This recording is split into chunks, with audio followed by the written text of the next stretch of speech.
If I can have your attention, please. I want to welcome everyone to our Saturday night keynote speaker conference, and I want to welcome everyone that is attending worldwide by live stream video. Our featured speaker tonight is a person that I have tremendous admiration for the incredible work and the body of work that Graham Hancock has done. He has taken research in a scientific, academic level and challenged the orthodox views on our world history. And it takes a man of considerable, not just intelligence, but of strength to be able to push through the old energy of the thick, insulated academic world.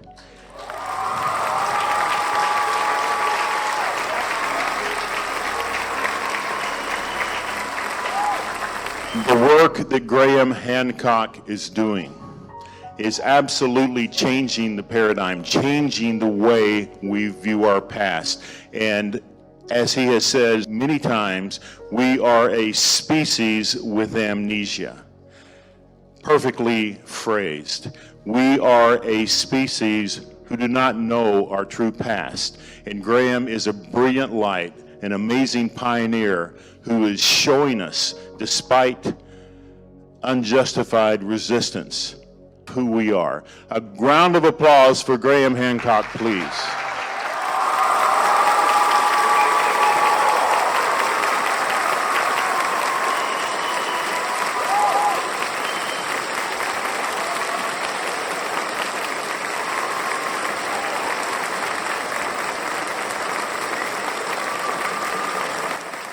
Ladies and gentlemen, good evening. I'm in the dark. I want to be in the dark because I want to show you images, but let's put the light up just for a second, and actually so we can all see each other. I think that would be nice. There is a text in ancient Egypt that says, "Hello, light." A text in ancient Egypt that says, "The truth is great and mighty, and it has never been broken since the time of Osiris." The only problem is that none of us have a monopoly on the truth. None of us really know what the truth is. We're all seekers after the truth. And in this seeking after the truth, it's important to be able to have honest disagreements.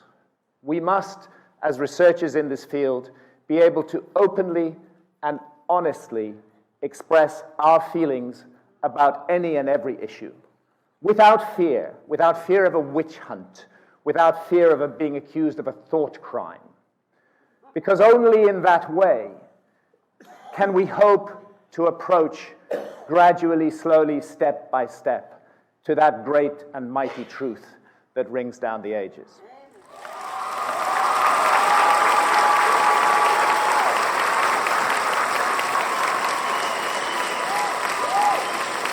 I want to start by, as the last speaker did, it's very important to recognize our partnerships in life. And I owe everything to my beautiful wife, Santa, who's a photographer, who takes all the photographs in my books. She's gifted me with that privilege. We have traveled and worked together for 25 years. We've been at the bottom of the ocean together multiple times, scuba diving after underwater ruins, and we've been at the top of the Great Pyramid. Santa is a source of inspiration and of truth for me. I would long ago have fallen off the path into the bottomless abyss if this wonderful lady had not been by my side.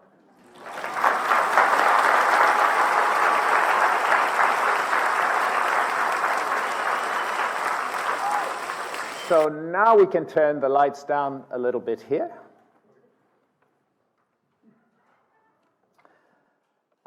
anatomically modern human beings, as far as we know, have been on this planet for at least 200,000 years. We may have been on it much longer than that. The next turn of the archaeologist's spade, as we all know, can change everything. But as the story is told now, and it's just another story, the descent from the last common ancestor with the chimpanzee begins about 6 million years ago, and we start to become more and more recognizable physically as human beings down through the millions of years. But it's only apparently about 200,000 years ago that we have anatomically modern humans. As I say, it could be earlier. The anatomically modern form, the anatomically modern brain, we can say for sure it's at least 200,000 years old. And right there I have a question. If we, with all our capacities, have been present on the planet for at least 200,000 years, why did we wait for 195,000 years to form the first civilizations? Or is it possible that we've lost part of our story, that something's missing? That's what I want to look into tonight. I'm going to take you on a journey, and it may be quite a long journey, an hour and a half, something like that. We'll see. Historians and archaeologists give us a timeline of the human story. The Upper Paleolithic, the Paleolithic, the Stone Age, the Old Stone Age. Our ancestors are supposed to have been entirely hunter-gatherers, nomads, moving from place to place with no specialists, no discipline, no organization, no societal organization. And then gradually we merge into the Neolithic, the new Stone Age. And on down from there, some thousands of years past, the early Neolithic would be 11,000 years ago or so, but some thousands of years pass and we begin to create megalithic monuments around 5,000 or 6,000 years ago. This is the established narrative, okay? This is the mainstream narrative. And around the same time, we start to make the first recognizable civilizations. This is our story. This is what I call the house of history, the house that has been built by historians and archaeologists. But there's a problem, and that problem comes from new science, science that is not yet even 8 years old, new information. And that is that right in the foundation of the story of the origins of civilization, a global cataclysm occurred between 12,800 and 11,600 years ago, an extinction-level event. And unfortunately for the house of history, this global cataclysm has not yet been taken into account at all in the model that we are taught of the origins of civilization. Actually, I don't blame historians and archaeologists for that, because the information is so new and really has been confined to the rarefied atmosphere of leading scientific journals that I don't believe they've had time to build it into the model.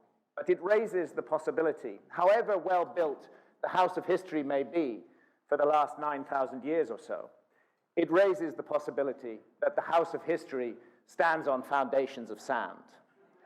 And we all know what happens to houses that are built on foundations of sand. The mystery, the beautiful mystery of it all. It dilates the imagination to consider the possibilities of the past.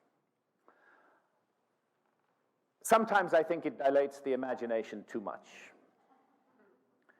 I'll not make myself popular by saying this, but I am not a great fan of the ancient astronaut hypothesis. It isn't that I haven't had encounters with aliens, because I have, under the influence of ayahuasca. I have communicated with intelligences that are definitely not of this realm. I believe that reality is complex and multi-layered, but after 25 years of walking the walk across the most amazing sacred ancient sites in the world, I am yet to find anything, any single thing, that I could only explain with a level of technology capable of crossing interstellar space. And therefore, I prefer the notion to explain the many anomalies that we may be dealing with a forgotten episode in human history. Balbek in the Lebanon is often cited as a place that was a kind of landing platform of the gods, of the Anunnaki, and so on.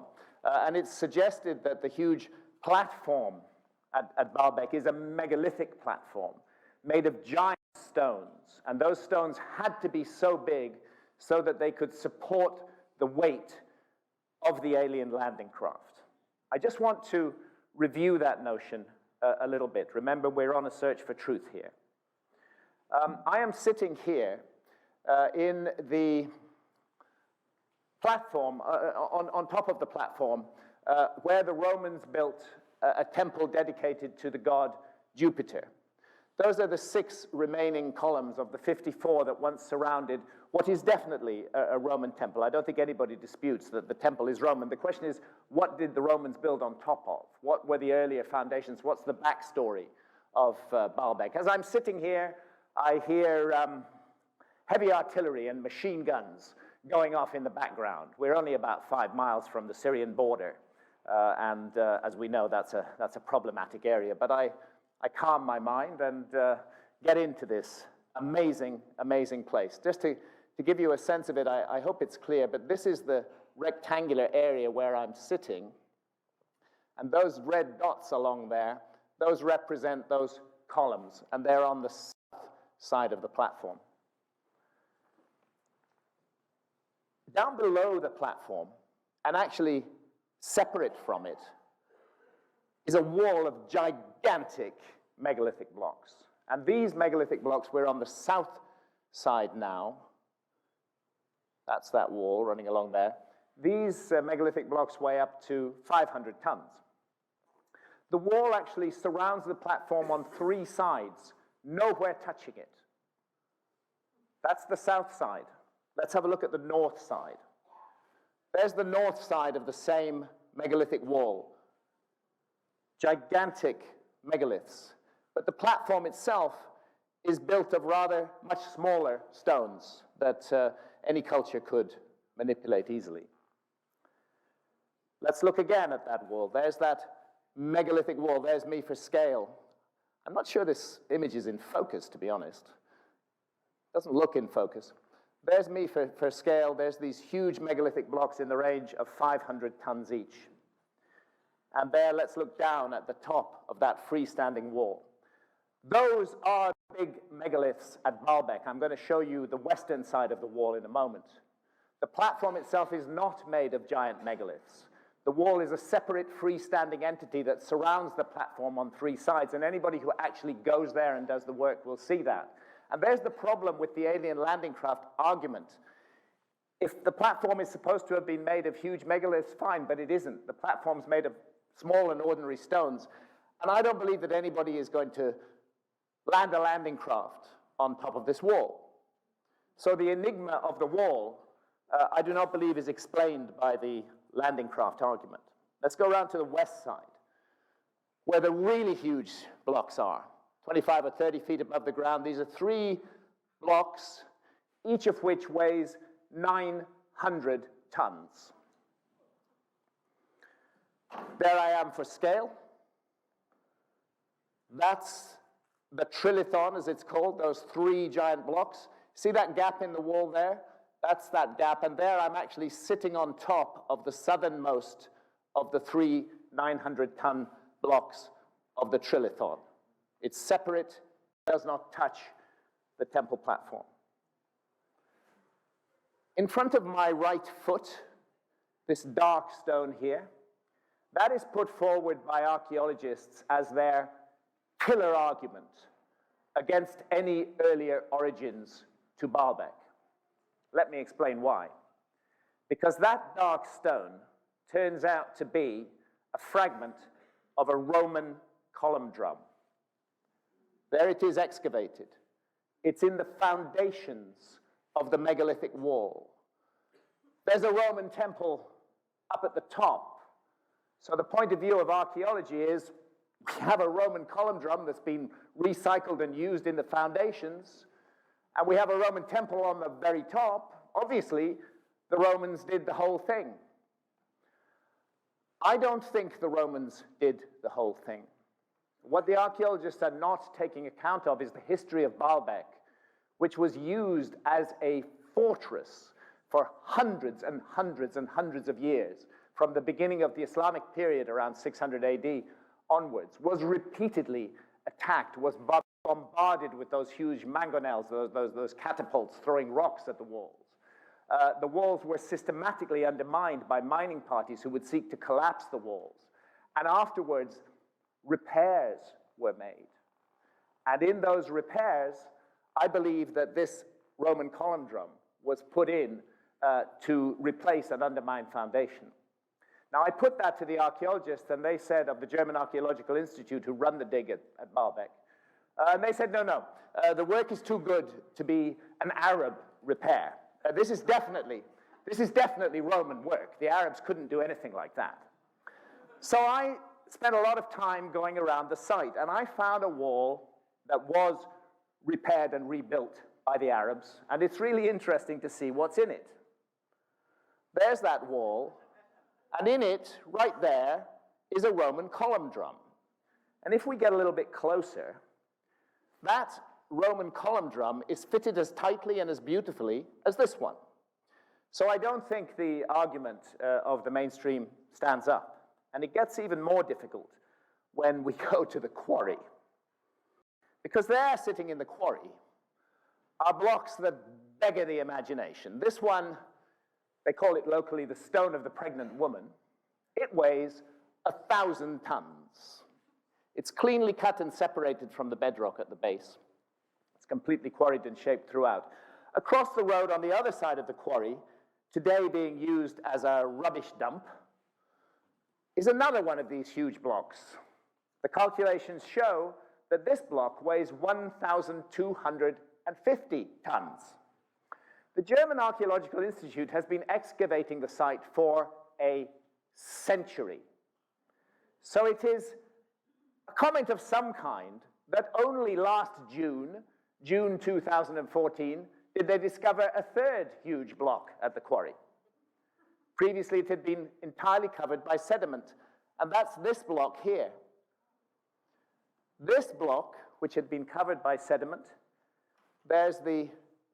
I'm standing on it there, there's the front edge of it there. This block, calculations show, weighs 1,460 tons.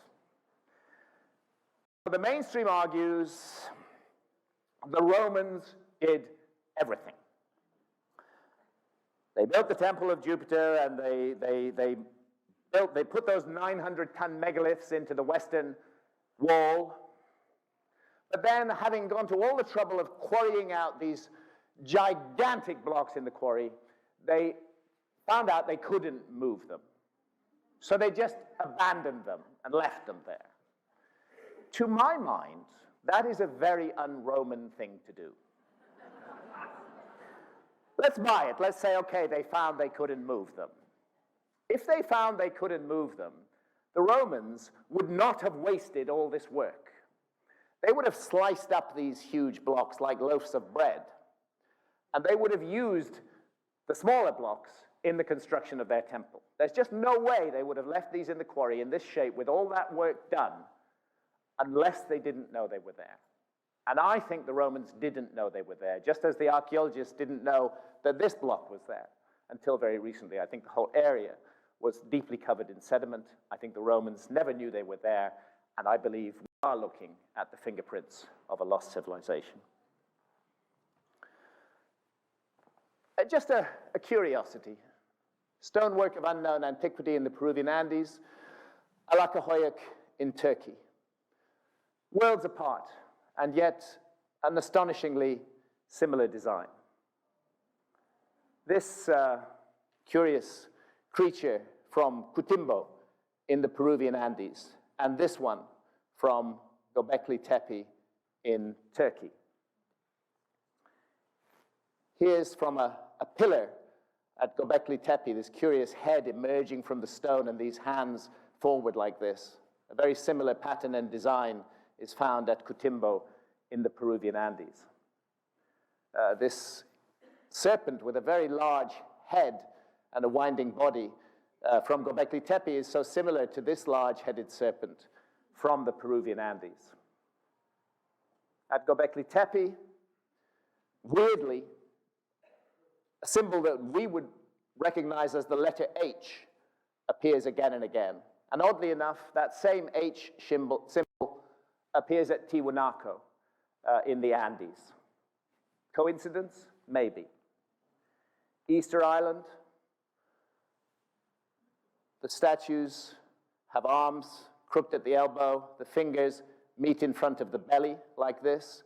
And Gobekli Tepe, the T-shaped pillars have arms crooked at the elbows, fingers meet in front of the belly, both figures wear a belt.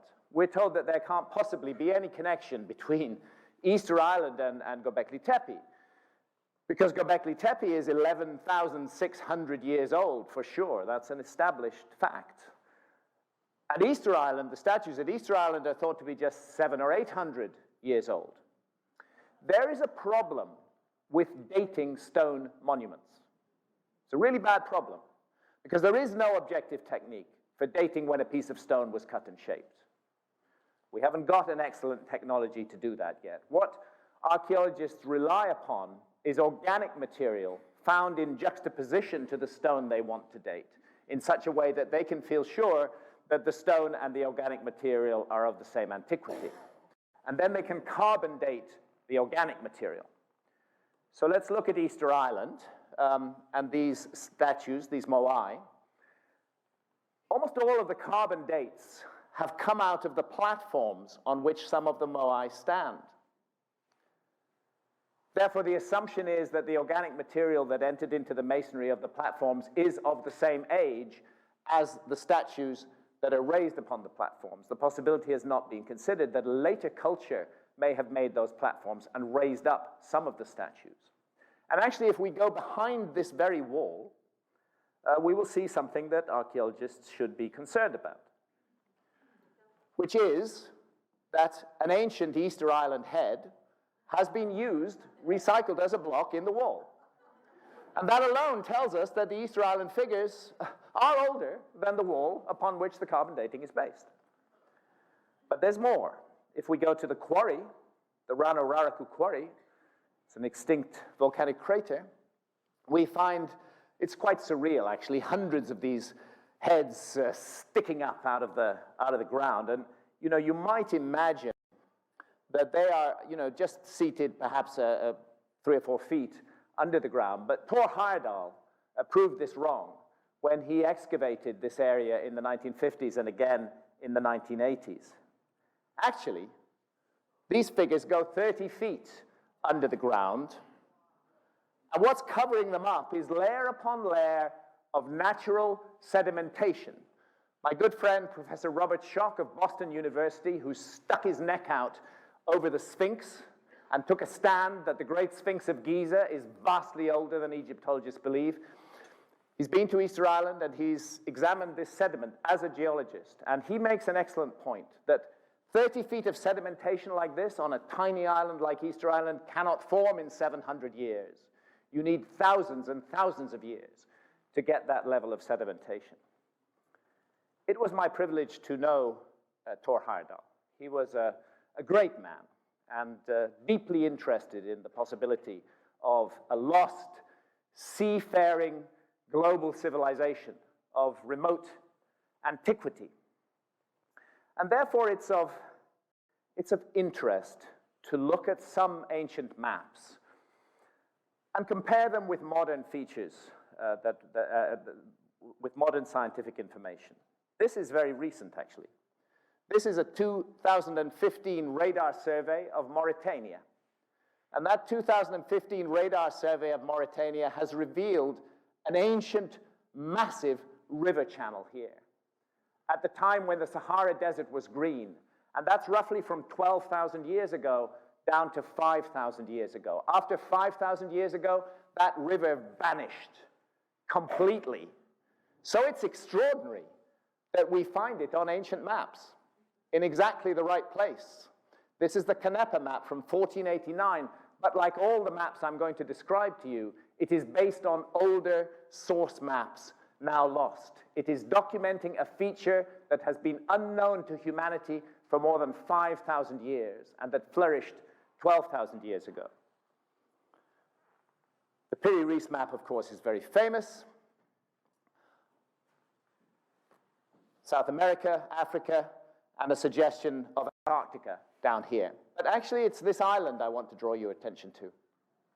This island up here, if you look at it closely, you can see that a row of peculiarly shaped megaliths run right up the middle of it. That island stands in the rough location of the Grand Bahama Banks.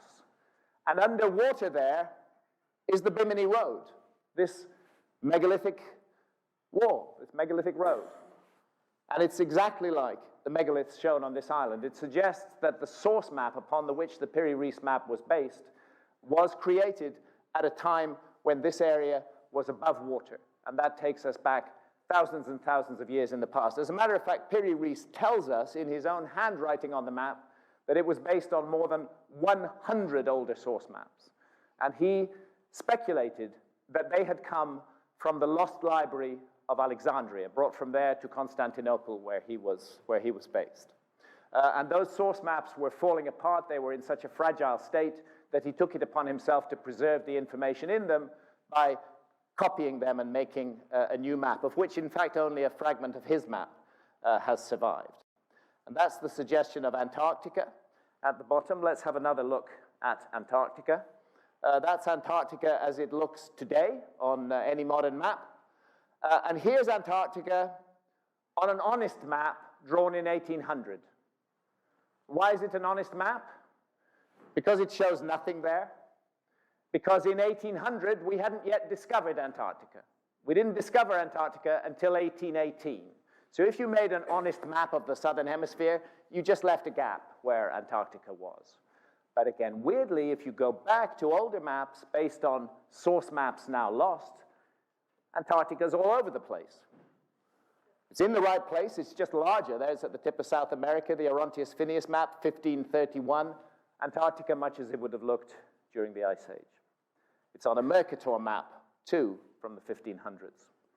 And here is a Ptolemaic map from 1513, and it shows a little island here called High Brazil, lying off the west coast of the island of Ireland. Such an island did not exist in 1513. It does not exist today, but it did exist 12,000 years ago, when sea level was 400 feet lower because of the Ice Age. An island of exactly the right size and exactly the right shape in exactly the right place was there. How come it's documented on this map? The answer, I believe, is the older source maps going back to a lost civilization upon which the 1400s map was based. There's Japan on the Pisagano chart. There's Japan today. You can see some differences. Japan today is Honshu, Shikoku, and Kyushu. But here, they're all united into one landmass. The main islands of Japan were united into one landmass 12,400 years ago. And there was an inlet here, exactly as we see the inlet here, and there was an inlet here, exactly as we see the inlet here. Japan is a place of mystery. Japan is filled with stunning megalithic monuments.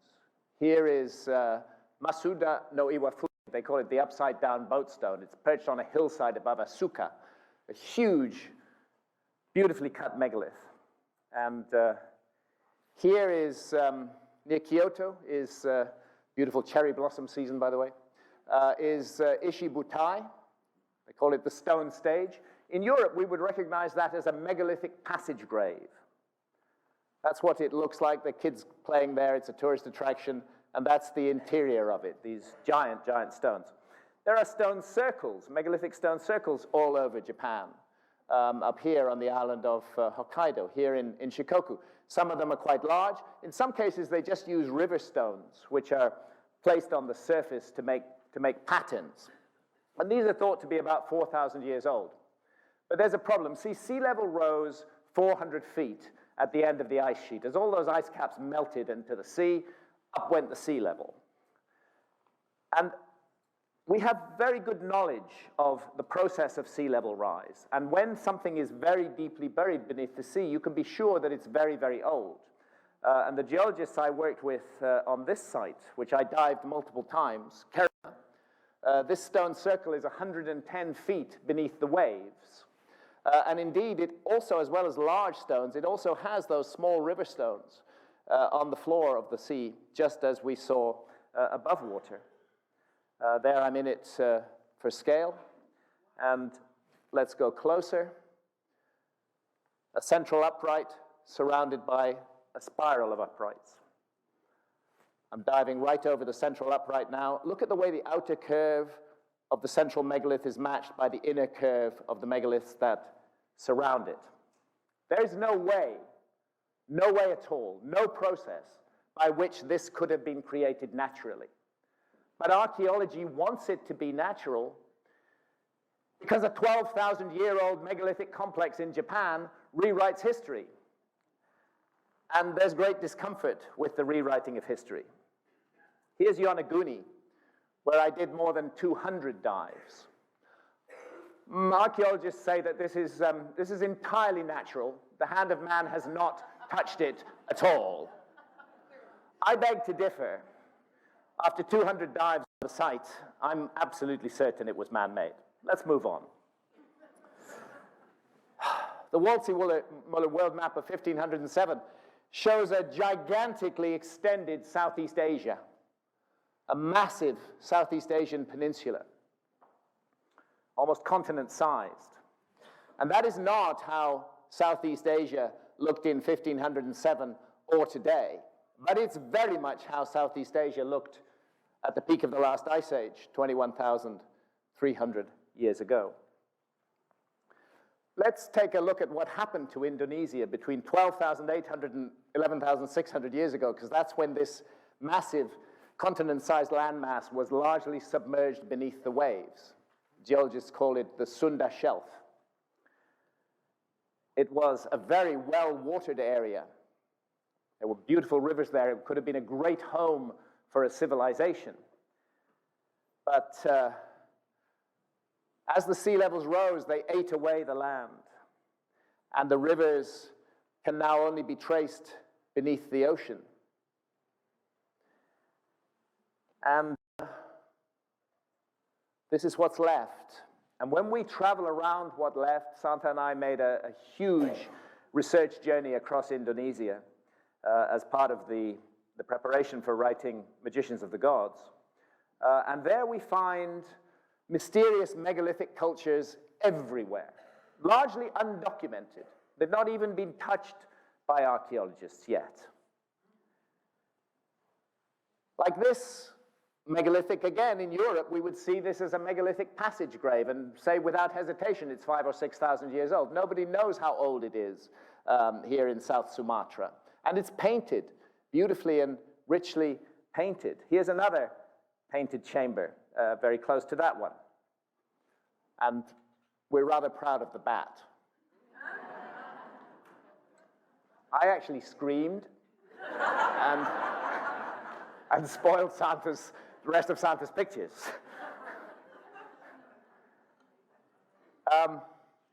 Indonesia is constantly rewriting history.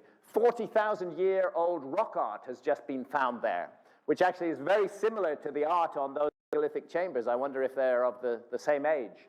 No longer does Europe have a monopoly on the oldest art in the world. In Indonesia, not so long ago, was discovered a previously unknown species of human being who coexisted with us, Homo floresiensis. They call him the Hobbit, because he was about 3 feet tall, became extinct some 12,000 years ago.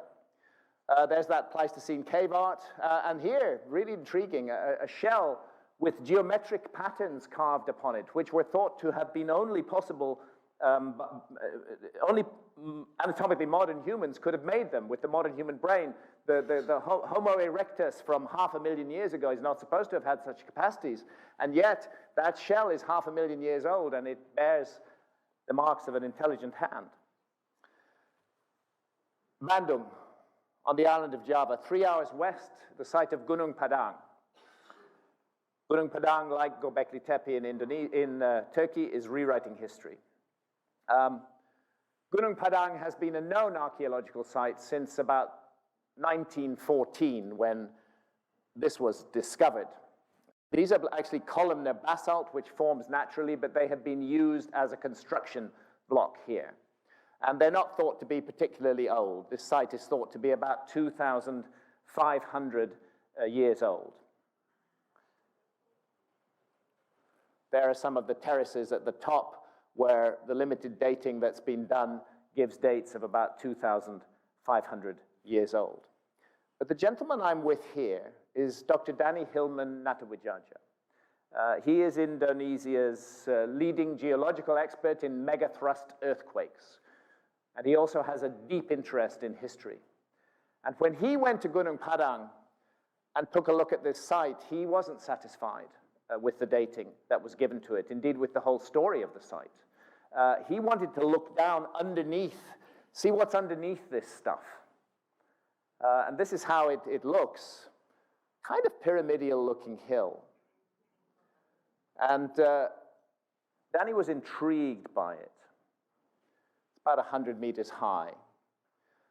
So he assembled a team, a geological team, who applied the latest scientific methods to understand what is inside that structure. They were all over it, with remote sensing, with surface geology, archaeology, geomagnetic survey, ground-penetrating radar, electrical resistivity, seismic tomography, drill core sampling, petrology, carbon dating, architectural analysis, etc. They really worked this site. They worked it in great depth. They used drills to drill down into it. And those drills, going down as much as 300 feet, began to pull up bits of worked stone associated with organic material that could be dated. And the datings, initially not controversial, as we go further down, they get older and older and older. Yes, 2,500 at the top, but then we get into vastly ancient dates, dates remotely ancient, deep in the last ice age, which add to the intrigue of this extraordinary site. And lo and behold, the remote sensing has identified chambers within the site, large, regular spaces, which can only be chambers. In fact, 3 of them have been identified in the whole complex. Santa and I and Professor Robert Schock from Boston University went to Gunung Padang together in December 2013, and Danny showed us his geological evidence that this is entirely a man-made structure, and that the megalithic site on the top is just the latest addition to a very, very, very ancient site. By the way, Gunung Padang in the Indonesian language means mountain field, which doesn't sound like much. But in the Sundanese language, which is spoken locally, it means mountain of enlightenment. And there is a tradition attaching to this place that it goes back to the remotest antiquity, and it is still held sacred by the local inhabitants. Schock was absolutely intrigued as a geologist with Danny's discovery, and he, like I, is convinced that we're dealing with a deeply anomalous man-made structure, which has the potential to rewrite history, and we would really like to know what's inside those chambers. And so would Danny. The trouble is that archaeologists in Indonesia got together and stopped Danny's work. They said, "You're just a geologist, and we want your budget." And they campaigned with the political authorities, and he was stopped working for the best part of a year. But Danny is an operator, and he eventually took the case to the then president of Indonesia, President Susilo Bambang Yudhoyono. He brought him to the site. He showed him everything that he showed me in Schock, and the president was deeply impressed. And he said, "You mean the archaeologists are stopping you excavating this site?" And he said, "Yeah." So the president said, "Well, they're not going to stop you any longer. Get on with it. Excavate it." It took some months to get the excavation together, but they started in August 2014. And in October 2014, Danny wrote to me that the research progress has been great.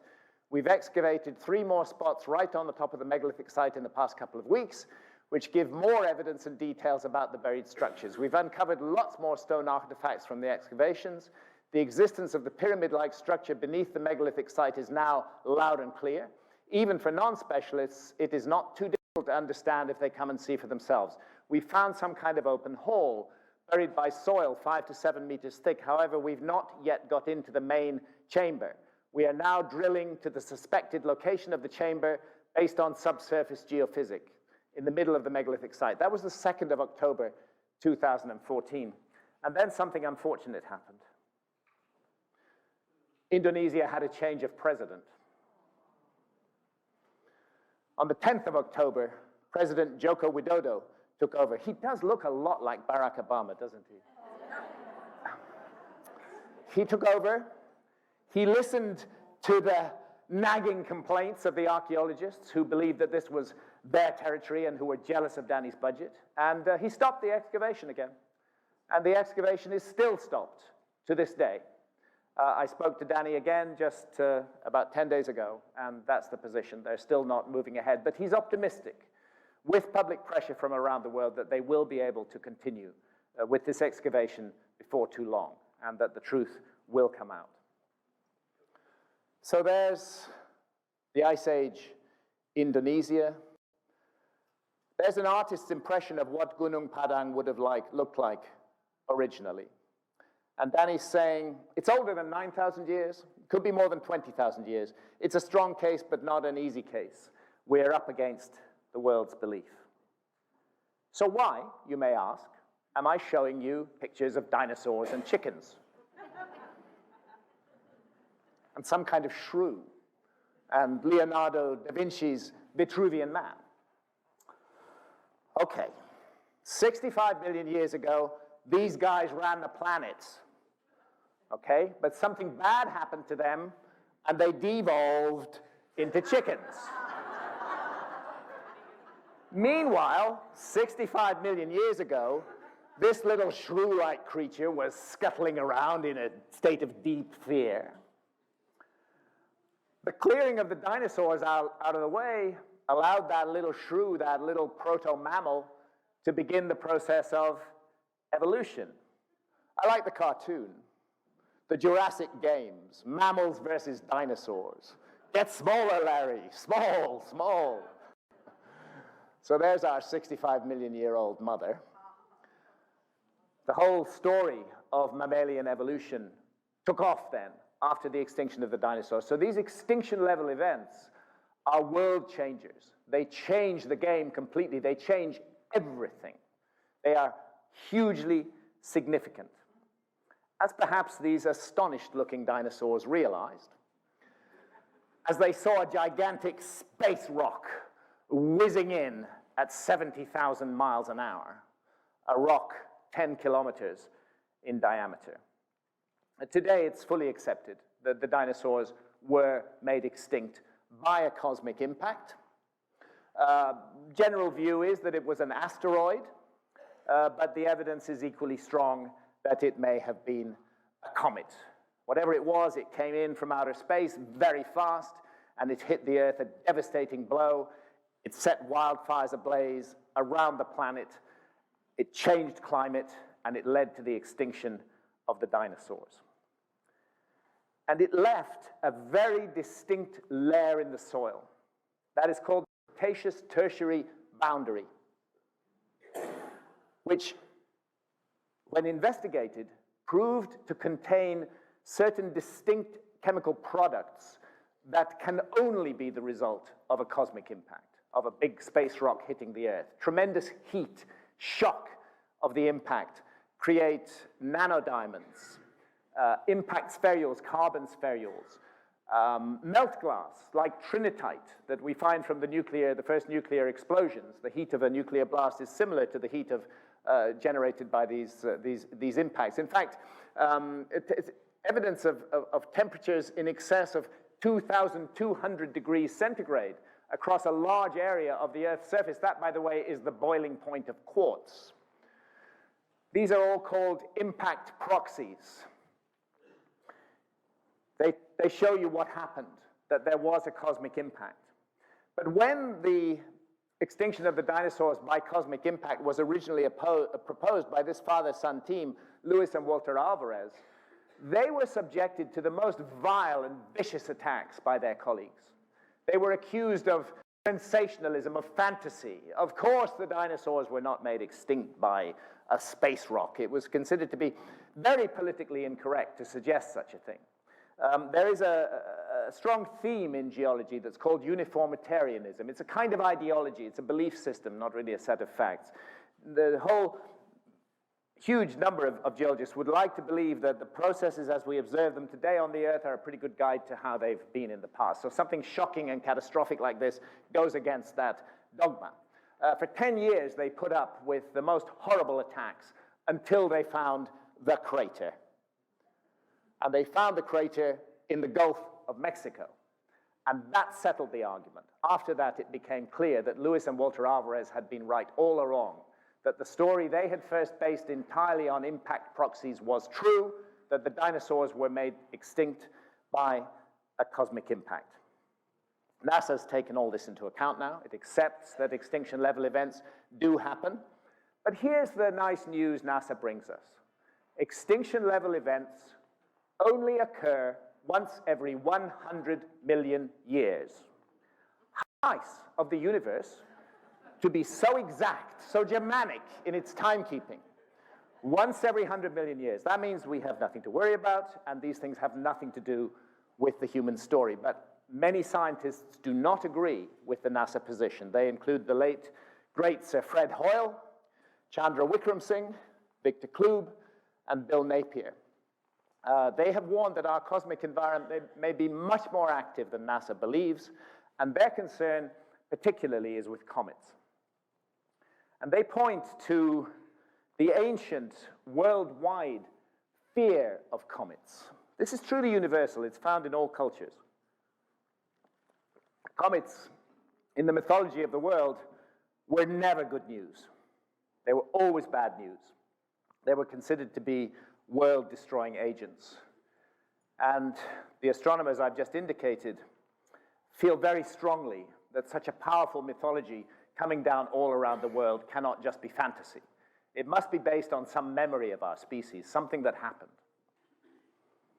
Here's a NASA fact sheet. They're telling us what a meteor shower is. We've quite recently been through a big meteor shower called the Taurid meteor stream. Anybody know that? Anybody see the Halloween fireworks? A meteor shower is actually, and there are hundreds of them, a meteor shower is actually the debris stream left by a fragmented comet. Comets are big hunks of rock bound together by ice, and they tend to break up into multiple fragments, and those fragments can bang against each other, and gradually, around the orbit of the original comet, you get spread out a trail of debris that orbits along that original orbit. And NASA says, look, don't worry about this. The meteorites are usually small, dust particle, boulder size at the most. Mostly they burn up in the atmosphere, just a pretty sound and light show. Nothing to worry about. A number of astronomers absolutely do not agree, particularly Victor Klube and Bill Napier, and I recommend their excellent work, The Cosmic Serpent and The Cosmic Winter, which demonstrates that the meteor stream that we call the Taurid meteor stream, because it appears to emanate, it appears to come out of the constellation of Taurus. That's an optical illusion, but that's just the area of the sky that the radiant is in. That the Taurid meteor stream is the debris trail of a fragmented giant comet. Actually, we pass through the Taurid meteor stream twice a year. We pass through it in the end of June, and we pass through it again in November, twice a year. And the last recorded impact that we have had from an object in the Taurid meteor stream was actually quite recently. It was on the 30th of June, 1908. And it happened, fortunately, over an uninhabited area of Siberia. It's called the Tunguska event. It was an object calculated to be between 60 meters and 190 meters in diameter. It didn't even reach the ground. It blew up 5 or 6 kilometers above the ground. It was an airburst. It flattened 80 million trees across an area of 2,000 square kilometers, which is larger than the city of London. If this event had happened over an area of major population, we would all be very concerned about the Taurid meteor stream today. But fortunately, it happened over an uninhabited area, and there were very few fatalities. A graphic of the Taurid meteor stream. We pass through it twice a year. The Taurid meteor stream is 30 million kilometers wide. The Earth orbits at the rate of 2.5 million kilometers a day. It takes us 12 days to make the passage through the Taurid meteor stream. Sure, there's a lot of dust and little rocky things in there, but there's also some very big known objects in there, including Comet Encke, which is a fragment of the original giant comet that made up this meteor stream, Olgiato, Rudnicki, and 19 of the brightest near-Earth objects. There are filaments within the stream that are just harmless dust, and there are other filaments that are full of large rocky debris. I liken it a little bit to strapping on a blindfold twice a year and crossing a 6-lane highway and hoping there's no traffic. And if there is, let it be motorcycles, not trucks. Well, we've all witnessed at least those of us who were alert and aware in 1994, have witnessed the fragmentation of a comet. That's Comet Shoemaker-Levy 9. It's exhibiting behavior typical of comets. Broke up into multiple fragments as it was drawn in by the colossal gravity of Jupiter. And that gravitational power of Jupiter was so immense that it just sucked that comet out of the sky. All its bits came raining down on Jupiter. That was a small comet. It was just 2 kilometers in diameter. It broke up into about 20 fragments. The total explosive power of these impacts was 300 gigatons. A gigaton is equivalent to 1 billion tons of TNT.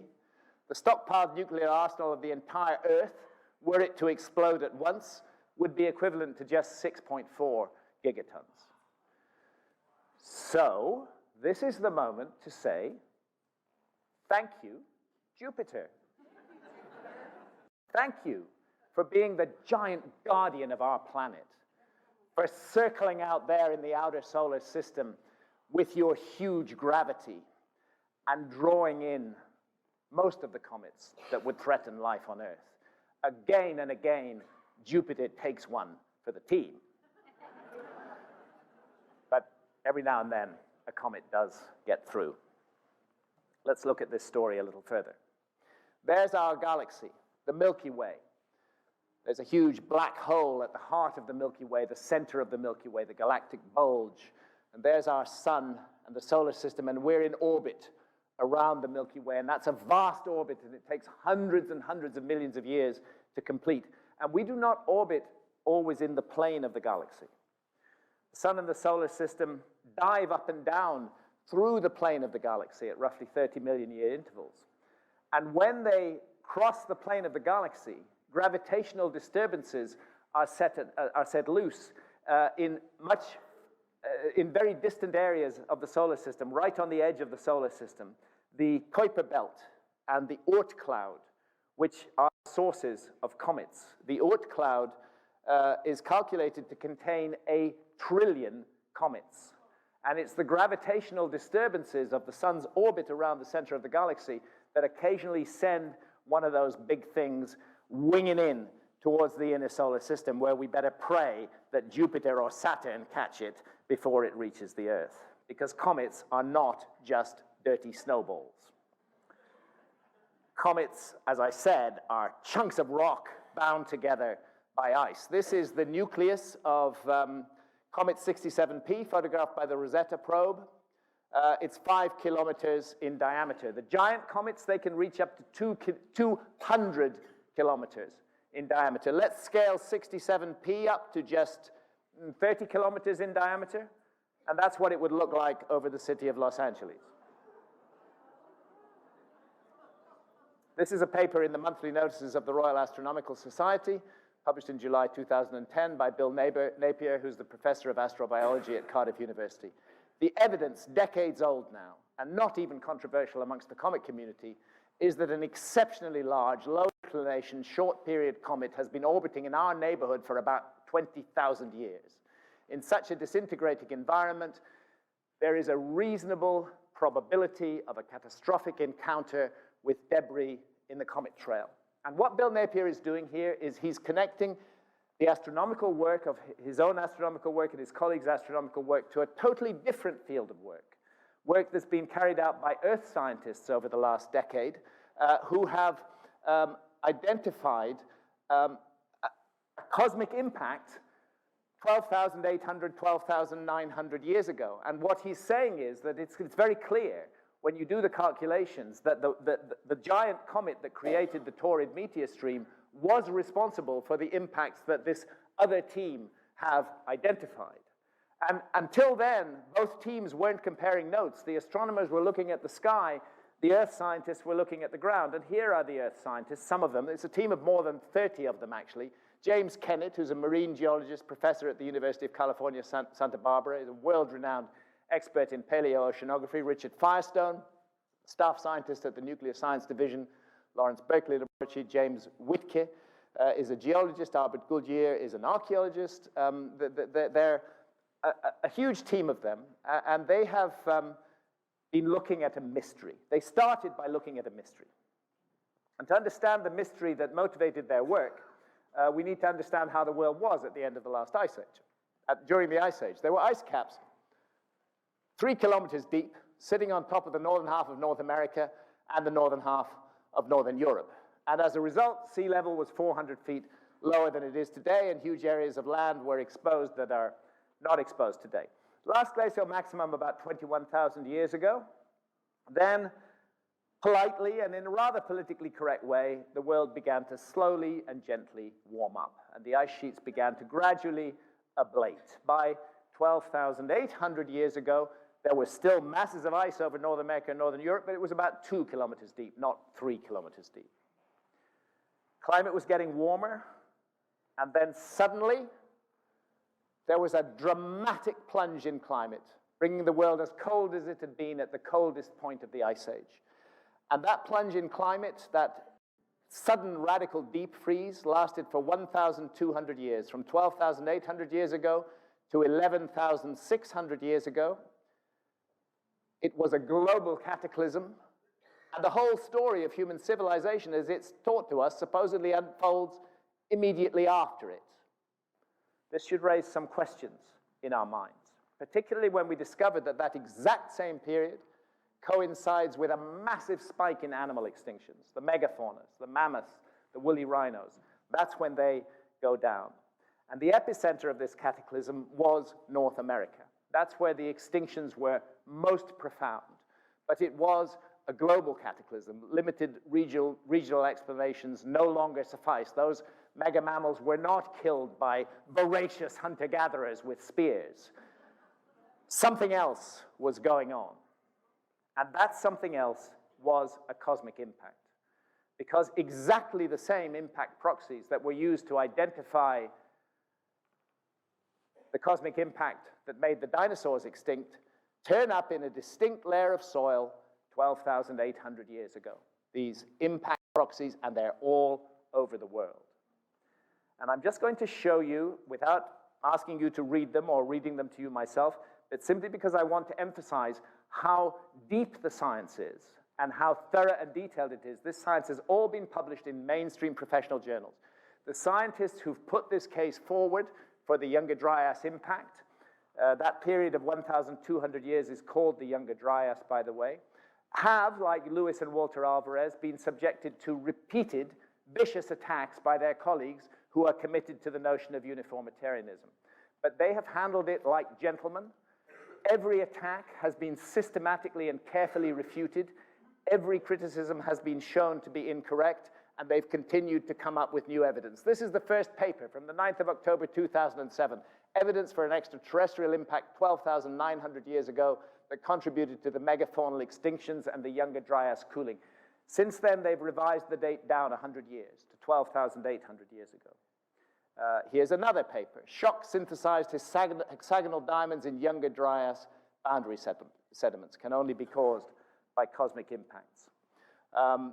Evidence for deposition of 10 million tons of impact spherules across 4 continents 12,800 years ago.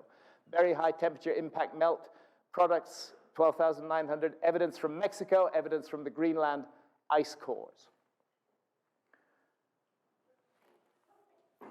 September 2014, Journal of Geology. Nanodiamond-rich layer across 3 continents consistent with major cosmic impact at 12,800 years before the present. And the latest paper, a ghastly title, Bayesian Chronological Analysis. I can hardly say that. What it means is a statistical analysis of the evidence of this event from all over the world. And what they found is that that evidence 12,800 years ago was not laid down over 100 or 200 or 300 years. That evidence was laid down in a single afternoon, 12,800 years ago, across 50 million square kilometers of the Earth's surface. And the epicenter was here in North America. There were further impacts on the Northern European ice cap. The impacts were on the North American ice cap, on the Northern European ice cap, and indeed as far east as Syria. As I said, the scientists who've put this forward have had to defend their work, and they have defended it vigorously and professionally with incredible effect. And very recently, just like Lewis and Walter Alvarez, they have started to find the craters. Craters in areas that were not covered by ice. But the main impacts were on the ice cap. And that's why the craters have been difficult to find, because they were excavated in 2-kilometer deep ice. The ice melted away. The evidence for the crater was largely gone, except for shock effects beneath the ground. And here are the recognized craters, and more are being found. Corosol, Charity Shoal featured the Bloody Creek structure, and so on and so forth. So the case is as good as it can get. It's as strong as it can get. 12,800 years ago, multiple fragments of a giant comet impacted the Earth. At least 4 of the fragments were objects in the range of 2 kilometers in diameter. Impacts were concentrated on the North American ice cap, but the resulting climate disaster was worldwide. Why did the world get suddenly cold at the beginning of Younger Dryas 12,800 years ago? Because the impacts on the ice cap sent a flood of icy meltwater into the Atlantic Ocean. And there it interrupted the Gulf Stream, which is part of the global central heating system of our planet. And that's why the world plunged into that mysterious deep freeze. But water also ran south. Flooding ran south across the North American continent, scarring the land in areas that we can all visit and explore. And I made a huge research trip across the channeled scablands of the Pacific Northwest with my friend and colleague Randall Carlson last year. Actually, nobody today disputes that these channeled scablands were shaped by immense floods around 12,800 years ago. And indeed, these floods were anomalous, because that's a period when the world suddenly gets cold. You'd expect to see flooding when the world is getting warm. But it's accepted that there were floods. But for it to be accepted that there were floods took a very long time. And I want to pay tribute to a great American geologist who lived from the year 1882 to the year 1981. And his name was J. Harlan Bretz. He was quite a cranky guy. His first name actually was Jay. And he used to get really annoyed with proofreaders when they kept putting full points after it. We can see J. Harlan Bretz, he's got a plaque up for him now, who patiently taught us that catastrophic floods may sometimes play a role in nature's unfolding drama. And Bretz said, ideas without precedent are generally looked upon with disfavor, and men are shocked if their conceptions of an orderly world are challenged. J. Harlan Bretz was a field geologist. He walked the walk for decades across the southern edge of the former ice cap, looking at the landscape, and he knew as a geologist that he was looking at evidence for cataclysmic flooding. He didn't know what the source of the flooding was, and he didn't care. What he was looking at was the features on the ground, and those features declared loud and clear flood, massive, humongous, single flood that rose and fell within 2 weeks. His colleagues exiled him to the outer darkness. He was hardly spoken to at all for 20 years. He was ridiculed, he was humiliated, but he stuck by his guns. And eventually, it was recognized that he had been right all along. And he was awarded the Penrose Medal in 1979, the most prestigious award in the field of geology. He was 96 years old then. And he said to his son, "All my enemies are dead, so I have no one to gloat over." He had to accept a compromise in the end to get his flooding evidence accepted. He had to agree to a source for the water. And what was being proposed, and what therefore was able to fit into a comfortable gradualistic model, was that the source of the water had been a glacial Lake Missoula, which had broken its ice dam and spilled out and scarred the landscape over here. Now, the problem is that the water in Glacial Lake Missoula was nowhere near sufficient enough to cause this massive amount of flooding, so then the argument was that maybe there were 8 or 10 or 20 floods. Geologists are now saying maybe there were 80 floods to cause all of that. And Harlan Bratz was never comfortable with that. He always felt the evidence on the ground spoke of a flood that has risen and fallen within 2 weeks. But he compromised and he said, okay, if you say it was Glacial Lake Missoula, it was Glacial Lake Missoula.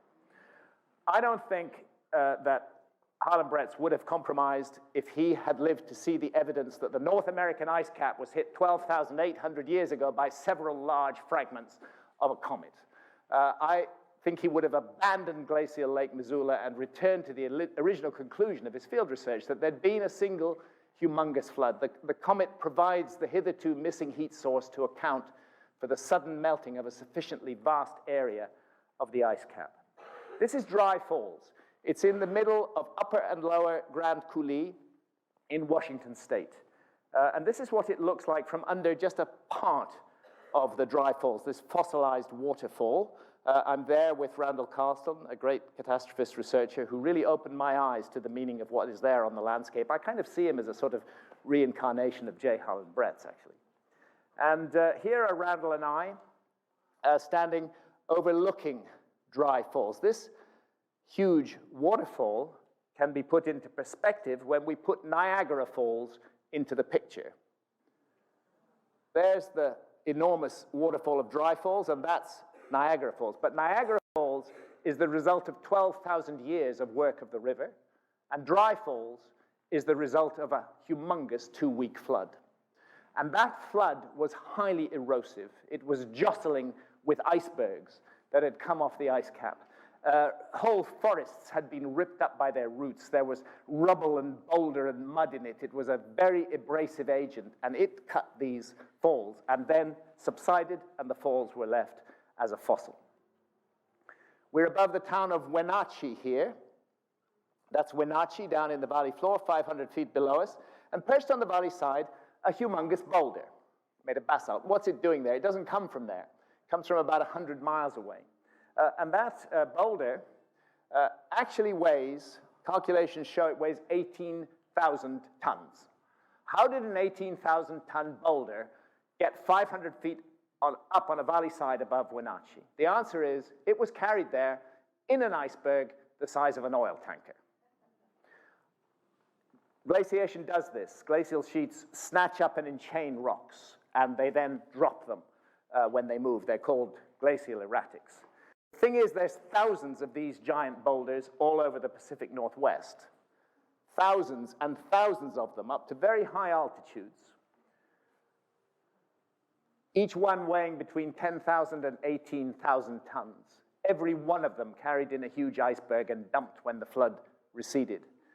Testimony to the nature of the cataclysm that took place.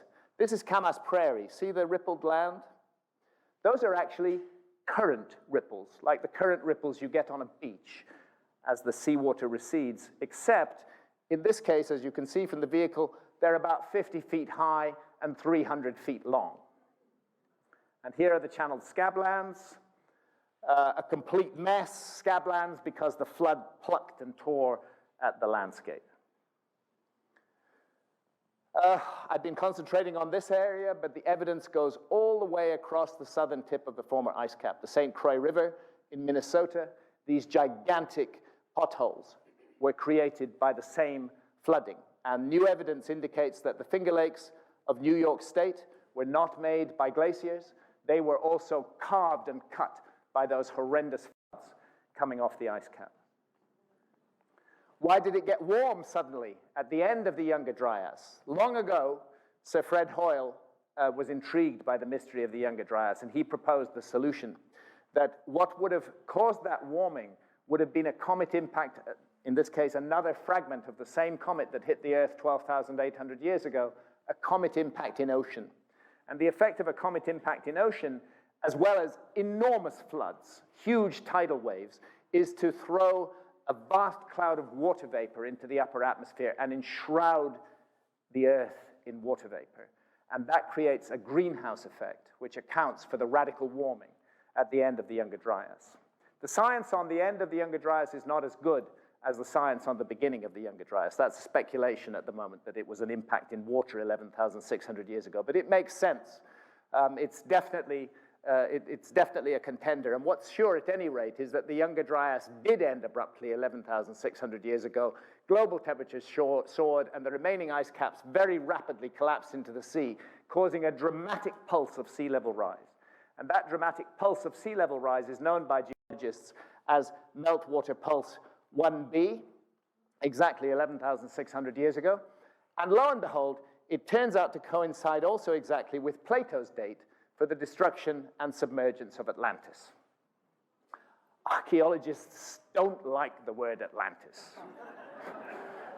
It really upsets them, and they make up lots of insults. So those of us who are even prepared to talk about Atlantis, they call us, Atlantologists, like it's some kind of thing.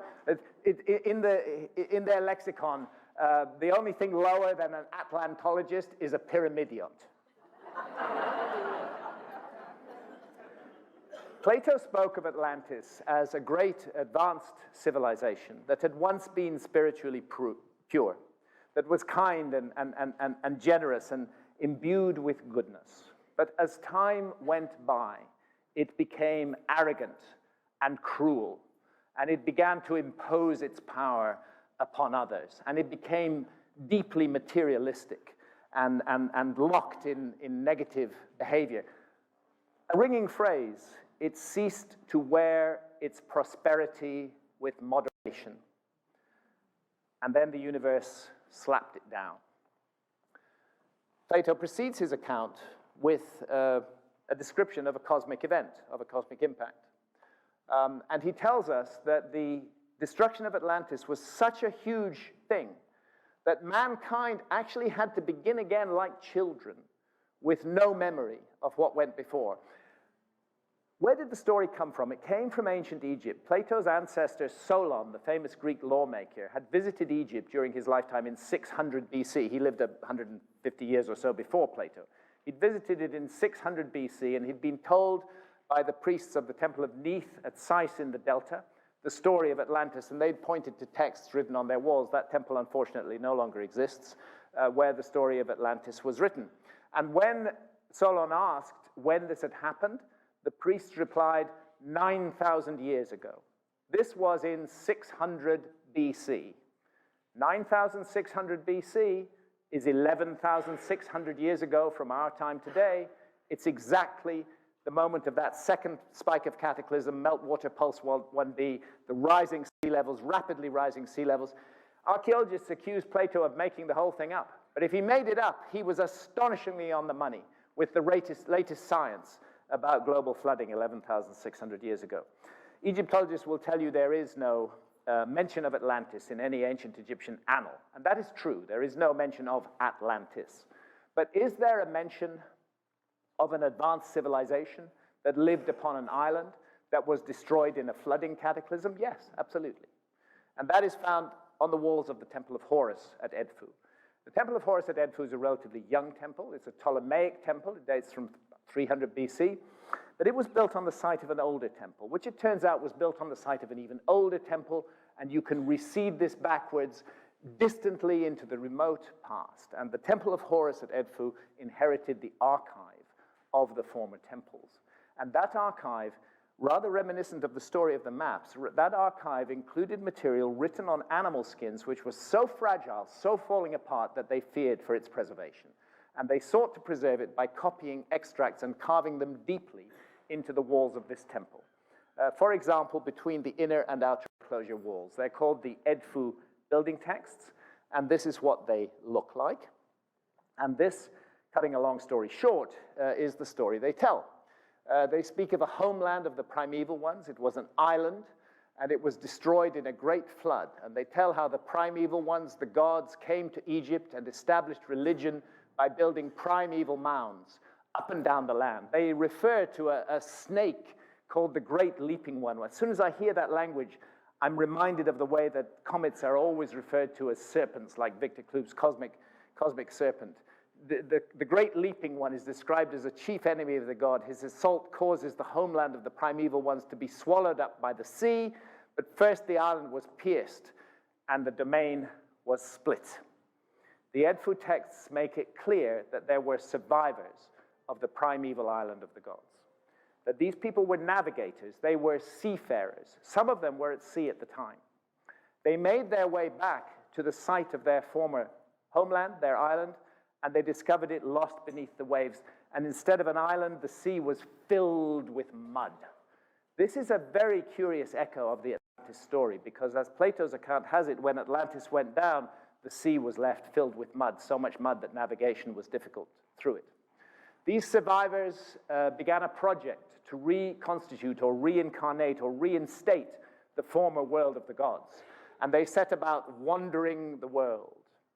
And this project was pursued not only in Egypt, but in many other lands. That's why it's interesting that 11,600 years ago, before the present, is also the date now being given by archaeology, who are scrambling to catch up with the discovery at Gobekli Tepe, now being given by archaeology for, quote, the invention of megalithic architecture and agriculture at Gobekli Tepe. Gobekli Tepe is in Turkey, and here's what the site looks like. And this is the archaeological fairy tale, okay? We know that the inhabitants of that area 11,600 years ago were hunter-gatherers.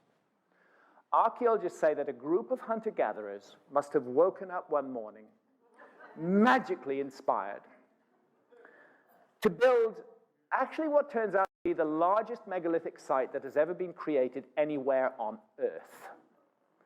Not only were they inspired to do so, but they were equipped with all the knowledge and skills necessary to carry out the task. Suddenly, they had specialists who knew how to cut and carve stone. They had others who could organize a labor force of several hundreds and bring them to a site with no water and feed and water them as the megaliths were put into place. They had astronomers who could line these structures up to certain stellar events with very high precision. And just as well as this incredible inspiration, just on the side, they decided to invent agriculture as well. Because 11,600 years ago, exactly in the locus of Gobekli Tepe, we find agriculture spreading all over Turkey, where previously it had not been present. I think this is a complete nonsense theory that archaeology is giving us. Sorry. You know, I don't think we're looking at a sudden, mysteriously precocious invention 7,000 years ahead of its time, because this site is 7,000 years older than Stonehenge. You know, what it looks like to me is more like a transfer of technology from the survivors of a lost civilization who already knew how to work megaliths on a grand scale and who already fully understood agriculture. Some of the blocks at Gobekli Tepe weigh 50 tons.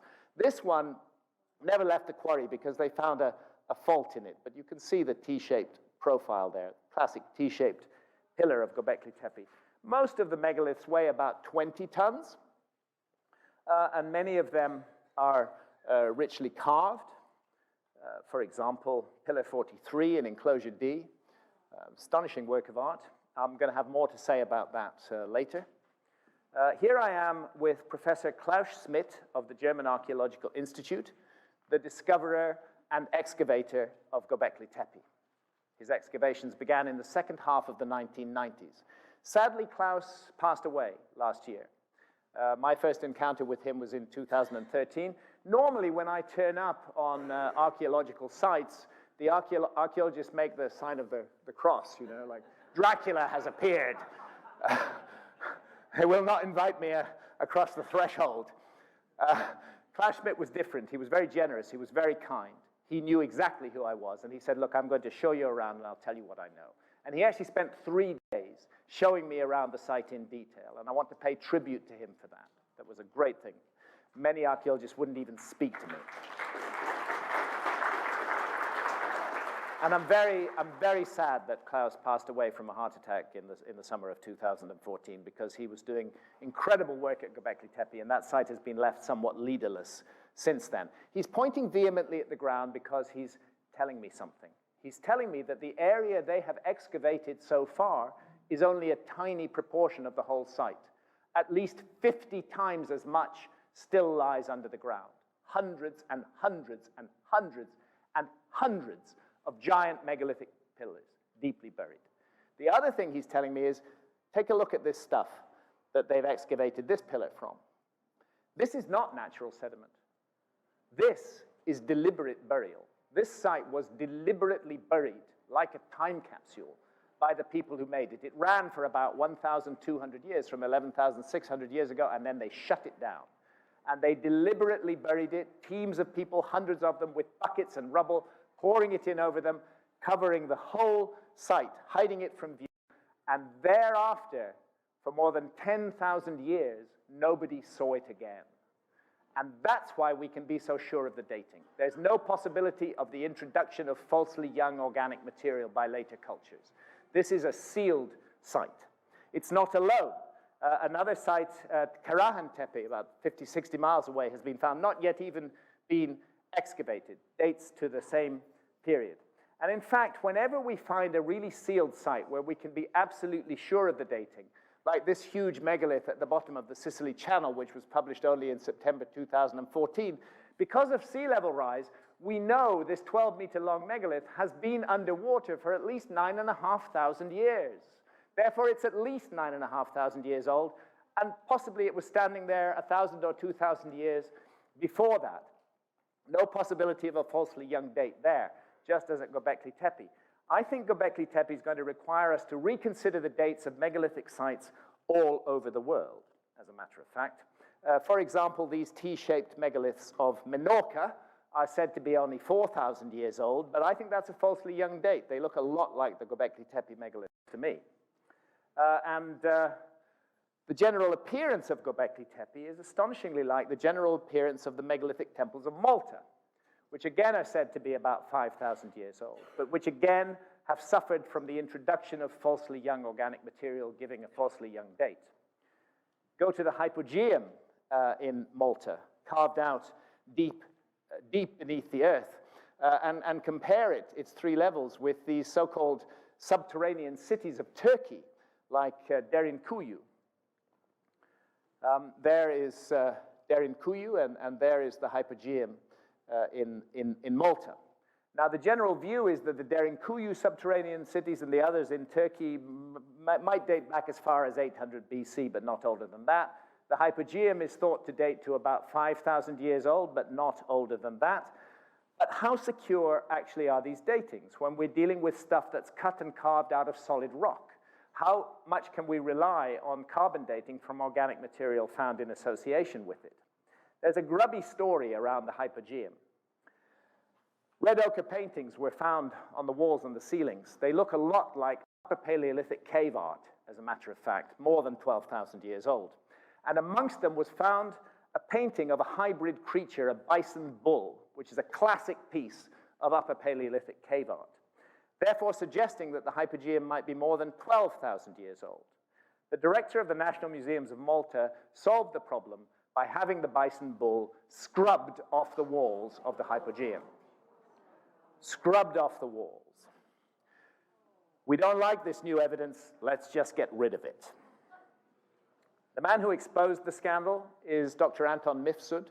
He's the chief head pediatrician at the main hospital in Valletta, and he's also a very dedicated amateur archaeologist. He exposed the scandal of the bison bull, and he and I are sitting in the so-called cart ruts of Malta.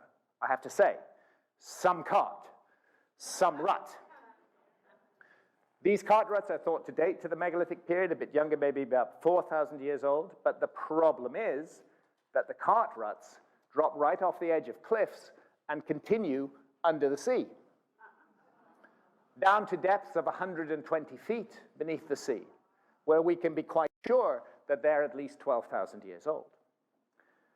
Which must bring us briefly to the Great Sphinx of Giza, a classic megalithic site with its megalithic sites in front of it. And the work of my friends and colleagues John Anthony West and Professor Robert Schoch of Boston University. Back in 1992, West was the first person onto the precipitation-induced weathering of the Sphinx, and he brought Robert Schoch to Giza as a geologist to really take a look at the Sphinx. And Schoch, a courageous man, when he knows his weathering, and he stuck his neck out, knowing that he would be attacked by scientific colleagues, and knowing that he would be attacked by Egyptologists, and he said there's no way that the Great Sphinx of Giza was created in 2500 BC, which is the Egyptological story. No way it was created then, because it was at some point in its career subjected to about 1,000 years of extremely heavy rainfall. And you do not get rainfall like that at Giza in the last 5,000 years. You actually have to go back to the Younger Dryas to get that kind of climate in the Sahara. At the time, Egyptologists were saying, rubbish. We know the Sphinx is just 4,500 years old. It can't possibly be 12,000 years old. There isn't any other megalithic site in the world which is 12,000 years old. And if there was a culture capable of creating the Great Sphinx, surely they would have created other monuments. Well, that was in 1992. But since then, we've found Gobekli Tepe. And if you can make Gobekli Tepe, you can certainly make the Sphinx. So the fingerprints of a lost civilization just keep on coming out of the woodwork. If you asked any ancient Egyptian where the knowledge and science manifested in the monuments of the Giza Plateau originated, they would have said it came down from the time of the gods, from Zep Tepi, the first time, and that it was a gift of the gods. So are there any clues as to when this remotely ancient first time was? Geology is already saying more than 12,000 years ago. And so it turns out does the astronomy of the plateau as a whole. But if we're going to unlock these deeper mysteries of Giza, we have to have a basic knowledge of a hard-to-observe astronomical phenomenon called the precession of the equinoxes, which is particularly observable at the 4 key moments of the year, recognized as the key moments of the year throughout antiquity: the spring and autumn equinoxes, the constellation seen to rise behind the sun on the spring equinox was long considered to define the character of the world age, and the summer and winter solstices. Night and day are of exactly equal length on the equinoxes. We have the longest day in the northern hemisphere in the June solstice, and the shortest day in the northern hemisphere in the December solstice. And this is the precession of the equinoxes. The Earth's orbit, the Earth's axis wobbles, and I'm showing that in this graphic. And because the Earth is the viewing platform from which we observe the stars, changes in the orientation of that viewing platform in space change the rising times and the appearance of particular stars. It's very noticeable on the horizon, for example, at the spring equinox. Right now, on the spring equinox, the sun is still rising against the background of the constellation of Pisces. We have lived in the age of Pisces for the last couple of thousand years. But as we all know, we also live in the dawning of the age of Aquarius. This is an artifact of precession.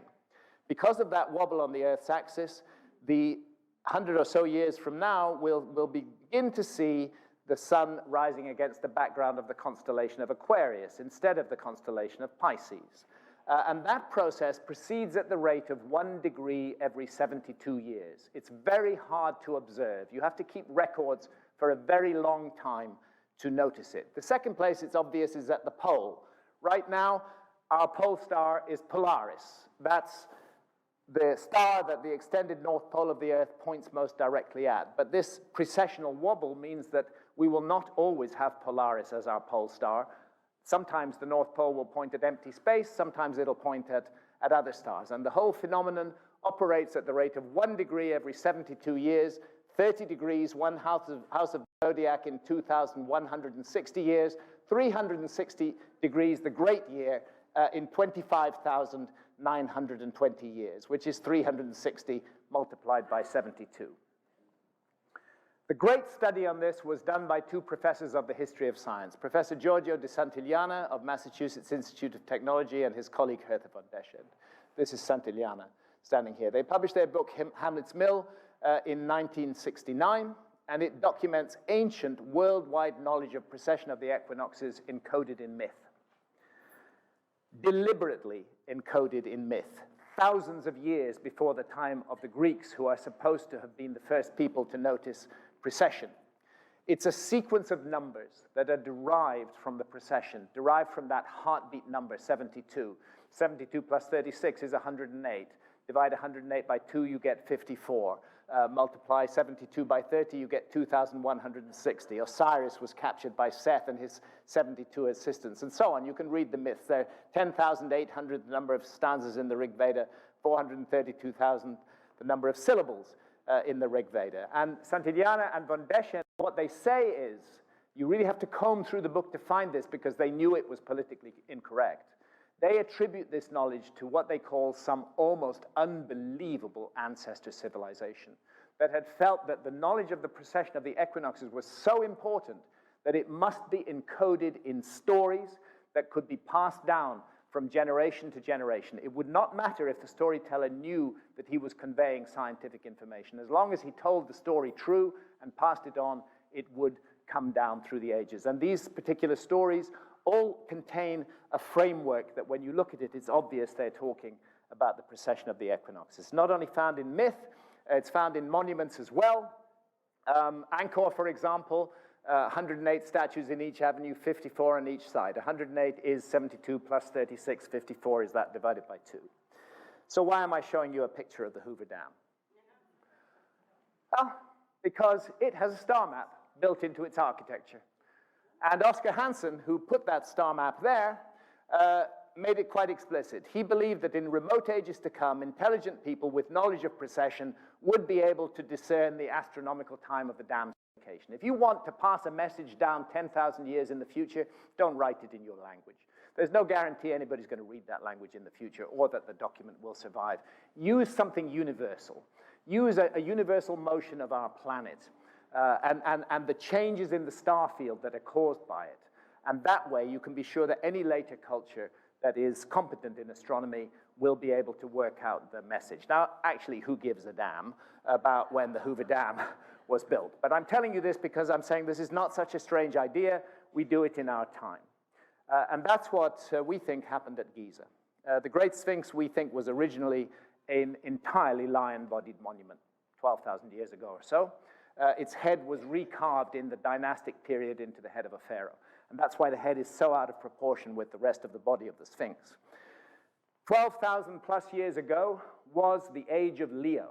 It was when the constellation of Leo the lion housed the sun on the spring equinox. The Great Sphinx is an equinoctial marker. It gazes precisely due east at the rising sun on the spring equinox. An hour before dawn, 12,800 years ago, this is what the Great Sphinx would have seen. Its own celestial counterpart, the constellation of Leo, sitting on the horizon, in line with its gaze. An hour passes. The disk of the sun bisects the horizon, and the mechanism of the heavens locks into place. At that exact moment, the constellation of Orion locks exactly due south on the meridian with the 3 belt stars in the pattern of the 3 great pyramids on the ground. And because of precession, the angle of the belt stars changes. It's wrong in 2500 BC.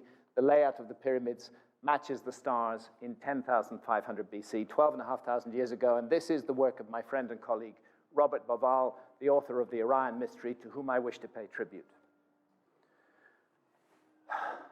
So The question is, if we go back 12,500 years, is there any evidence that anybody with scientific knowledge was present at Giza? And I would say yes, there is. First of all, the location of Giza on latitude 30 degrees north. That's 1/3 of the way between the equator and the North Pole. That is not a random latitude. That is a deliberately chosen latitude. Secondly, the Great Pyramid is aligned with stunning precision to true north. 3/60ths of a single degree off true north. It is locking itself in to the key dimensions of the planet. By the way, that's another reason why I don't think the Great Pyramid was built by aliens. Because if you can get here across interstellar space to this pale blue dot of the Earth, your navigation is really good. And if you're going to build your Great Pyramid, you're going to get it spot on true north, not 3/60ths of a single degree off. That's human error. But it's astonishingly precise work, and they are going to great lengths to lock this monument in to our planet. And then there's something else. If you take the height of the Great Pyramid and multiply it by 43,200, you get the polar radius of the Earth. And if you measure the base perimeter of the Great Pyramid and multiply it by 43,200, you get the equatorial circumference of the Earth. Actually, Egyptologists know this, but they say it's a coincidence. What's the significance of the number 43,200, they say? Well, 43,200 is one of those numbers, based on the number 72, generated by precession. In other words, in all those ages when we didn't even know we lived on a planet, let alone its dimensions, the Great Pyramid was always encoding the dimensions of our planet, and it did so on a scale defined by a key motion of the planet itself. That, to my mind, is incredibly sophisticated thinking. There's a 3-4-5 right triangle inside the so-called King's Chamber of the Great Pyramid. A right triangle because it has a rectangle on one side, 3-4-5 because its dimensions are in the proportion 3, 4, and 5. This right triangle, when we scale it up, we find that it encodes the number 216, which is 3 times 72. Right triangles are used in trigonometry and astronomy and earth measuring. And a 3-4-5 right triangle has a right angle here, and then the other two angles are 53.13 degrees and 36.87 degrees. Remember, these are used in trigonometry and earth measuring. So let's look at the mysterious ancient people who were known for their use of trigonometry and earth measuring. They were called the Sabians. And one of their great men was Thabit ibn Qurra, who lived in AD 836 to 901. Interestingly, the Sabians were allowed to maintain what Islam regarded as a pagan religion deep into the Islamic period. And Thabit ibn Qurra even got away with saying, and I'm going to read this because it's beautiful, who else have civilized the world and built the cities if not the nobles and kings of paganism? Who else have set in order the harbors and rivers? And who else have taught the hidden wisdom? To whom else has the deity revealed itself, given oracles and told about the future, if not the famous men amongst the pagans? The pagans have made known all this. They have discovered the art of healing the soul. They have also made known the art of healing the body. They have filled the earth with settled forms of government and with wisdom, which is the highest good. Without paganism, the world would be empty and miserable. That was his testament at a time when Islam was growing and enforcing its will around the world. And their so-called pagan religion was defined as a kind of star worship, because these were people who were utterly focused upon the heavens and upon the stars, these Sabians. And then we discover that the Sabians, as late as the 12th century of our era, were making a pilgrimage to the pyramids of Giza. This is reported by the Arab geographer Yaqut al-Hamawi, who lived from 1179 to 1229. He gives the dimensions of the two largest Giza pyramids in his geographical dictionary, and he adds to both of them, the Sabians made their pilgrimage. And a great Egyptologist called Salim Hassan makes the point that the Sabians were star worshippers. And if I guess rightly, they derived their name from the Egyptian word sba, star. The Sabians were followers of an ancient religion, worshippers of the hosts of heaven, the heavenly bodies, Whatever the origin of their name may have been, the fact remains that they fully recognized the pyramids as monuments being connected with the stellar cult and revealed them as places of pilgrimage. So where did these mysterious Sabians come from, who were making pilgrimage to Giza as recently as the 12th century of our era? They came from Haran, which is within spitting distance of Gobekli Tepe. And their temple of the moon was allowed to continue until the 12th century, when Islam finally cracked down upon it, banned their religion, and destroyed the temple and built a mosque on the site. The mosque has since fallen to pieces, but interestingly, the local inhabitants still maintain a tradition they call the surviving minaret. They call it the astronomical tower. There was an astronomical tower on the original temple of the moon of the Sabians, which goes back deep, deep into antiquity.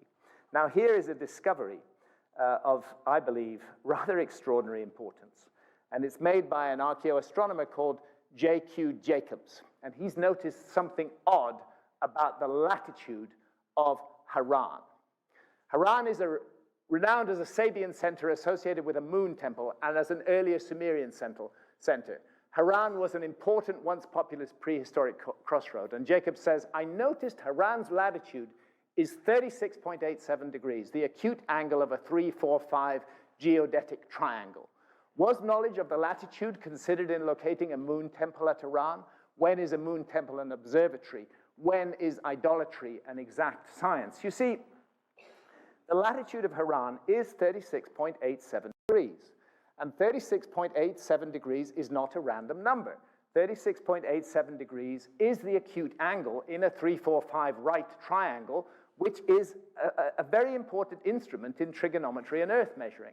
So when we find a city that's associated with astronomy, trigonometry, earth measuring, and it turns out to be located on latitude 36.87 degrees north, it really stretches things to suggest that's a coincidence. It's deliberate. It was deliberately put on that site. And something else, even more eerie, that J.Q. Jacobs has discovered. Gobekli Tepe lies exactly 1/1000th of the Earth's circumference north of Haran. The latitude distance is not random. It's exactly 1/1000th of the Earth's circumference. And J.Q. Jacobs says, I turned back to Gobekli Tepe and Haran. Even non-archaeos understand stratifications and deposition basics. Deeper is older. Gobekli Tepe is 12,000 years old. Haran is equated with Abraham of biblical fame and with Ur of Sumeria, the civilized land, and a cradle of civilization. That cradle in astronomy is presumed to be 4,000 to 5,000 years old, not 12,000. Haran is located at 3/4 Aten latitude, a fixed parameter, and Gobekli Tepe is at a specific latitude difference north. Because the fixed parameter must come first, the conundrum, of course, is that this precise 1/1000th of circumference latitude difference is either coincidence or ancient astronomy just took a leap back to 12,000 years ago. And I think that's what this demonstrates, that ancient astronomy does take a leap back to the time of Gobekli Tepe. And indeed, alignments with the rising of Sirius, with the stars of Orion's belt, with the setting of Deneb in the constellation of Cygnus have been proposed for the main circles of pillars at Gobekli Tepe. There's a rectangular structure there that's recognized as the world's first building, purposely and accurately aligned to true north-south, a feat that could only be accomplished using astronomy. I'll be finished in a few moments, I promise. A very few moments. Gobekli Tepe and Haran are part of the Mesopotamian ambit. They're part of, we cannot separate them from Mesopotamia. And it's interesting when we go to Mesopotamia that we find a civilizing figure who emerges from the waters of ocean and teaches the gifts of civilization to a primitive and savage people who are living in that area. They call him Oannes. It's from the Sumerian Uana Dapa.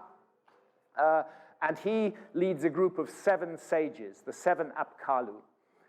They were regarded as magicians and as sorcerers. That's actually why I call my new book Magicians of the Gods. And they are depicted as fish-garbed figures wearing a sort of fish on their heads. And weirdly, they carry these funny little man bags. You see these cute little man bags? Yeah, that they're all carrying them. And even some carved examples of them have survived. Now, the strange thing is that exactly the same man bag is found on the other side of the world in the earliest representation of Quetzalcoatl, the feathered serpent, in Mexico. Quetzalcoatl was also a civilizing hero who brought the gifts of civilization. How do we explain this? How do we explain the same symbolism in these two completely separate places, supposedly not in contact with one another, and at different periods of history, unless we're looking at a remote common origin, a remote common source that explains this? And then we find not only are they found in Assyria in the 3rd millennium BC and Iran in the 3rd millennium BC, but the same man bags turn up on the top of Pillar 43 at Gobekli Tepe in Enclosure D. And there we know they're 12,000 years old. So what's going on here? Are we looking at some kind of secret symbolism, something like a Masonic handshake, a way that a brotherhood recognized one another around the world? It's curious when you find the same iconography so widely distributed. 3 or 4 minutes, stick with me and we'll be done. A little bit of speculation. Pillar 43, I'm not claiming this is fact, I'm just putting it out there, something to explore, and it's not me actually who's putting it out there. I'm sharing here and building upon the work of a friend and colleague of mine who is Paul Burley, who originally published about Pillar 43 on my website back in 2013. And he is drawing some astronomical conclusions about this pillar. And what he's saying is what is important here, for some unknown reason, the builders of Gobekli Tepe constructed a temple apparently highlighting a time 11,600 years in their future. Yet this scene is intentional. The symbolism is clear and in keeping with many mythologies describing this very same event occurring at the very time we live today. To understand this argument, I emphasize we are dealing with speculation, not fact here, but bear with me for a few more moments. To understand this argument, we should be aware that constellations are not fixed and firm things. They change their boundaries.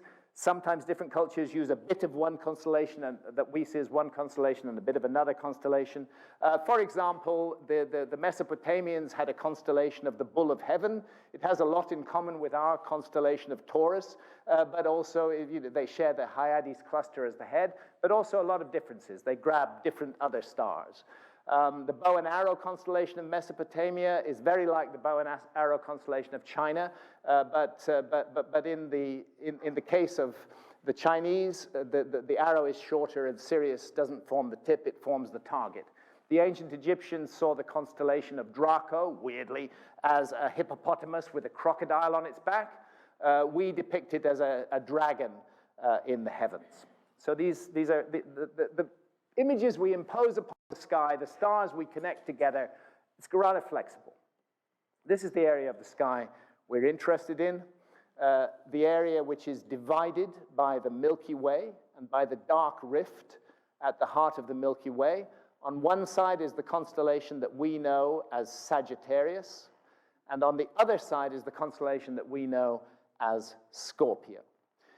It's recognized by astronomers that this part of the constellation of Sagittarius forms a distinct asterism on its own. Actually, astronomers call it the teapot, yeah, because that's the cozy, and there's the spout of the teapot, and there's the handle of the teapot. And these are the brightest stars in the constellation of Sagittarius. So this is the speculative suggestion that the vulture on the stone represents the teapot bit of Sagittarius that we now see as the upper body of a centaur archer.